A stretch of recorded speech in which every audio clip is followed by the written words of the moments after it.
نحمدہ ونصلی علی رسولہ الکریم اما بعد۔ میرے محترم دوستو، آج میں آپ کے سامنے صابن کو خواب میں دیکھنے کی تعبیریں بیان کروں گا۔ صابن کو خواب میں دیکھنا، یا اسی طرح صابن سے ہاتھ دھوتے ہوئے دیکھنا، صابن سے چہرہ دھوتے ہوئے دیکھنا، یا صابن سے غسل کرتے ہوئے دیکھنا، یا صابن کو اپنے گھر خرید کے لانا، یا صابن کسی کو دینا، یہ مختلف قسم کے خواب ہیں۔ تو آئیے اب آپ ان کی تعبیریں جانتے ہیں۔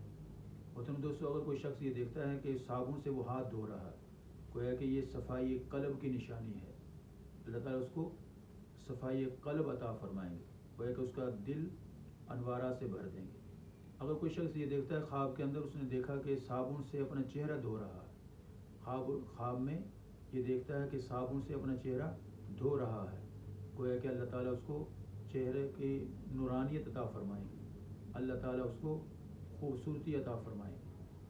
علامہ جابر مغربی رحمہ اللہ تعالیٰ فرماتے ہیں، اگر کوئی شخص یہ خواب میں دیکھے کہ صابن وہ خرید کے گھر لے کر آیا ہے، تو گویا کہ اللہ تعالیٰ اس کو طہارت عطا فرمائیں گے۔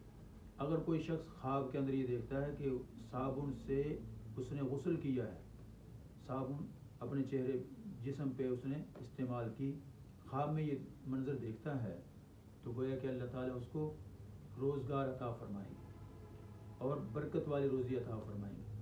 حضرت اسماعیل اشعث رحمہ اللہ تعالیٰ فرماتے ہیں، اگر کوئی شخص خواب کے اندر یہ دیکھتا ہے کہ صابن اس نے خرید کے کسی کو دی، یا صابن خرید کے اس نے مسجد میں رکھی، یا صابن خرید کے اس نے کسی کو استعمال کرنے کے لیے دی، گویا کہ یہ اس چیز کی نشانی ہے کہ اللہ تعالیٰ اس کو صحت عطا فرمائیں گے، اللہ تعالیٰ اس کو لمبی زندگی عطا فرمائیں گے، اور اس کو اللہ تعالیٰ صفائی قلب عطا فرمائیں گے۔ محترم دوستو، یہ آپ کے سامنے صابن سے متعلق جو خواب کی تعبیریں تھیں وہ بیان کی گئی۔ امید کرتا ہوں آپ کے خوابوں کی تعبیریں اس کے اندر آ چکی ہوں گی۔ اس کے علاوہ آپ کے کسی قسم کی خواب کی تعبیر ہو تو آپ ہمارے چینل کے ذریعے سے ہم سے پوچھیں، انشاءاللہ آپ کو بتائی جائیں گی۔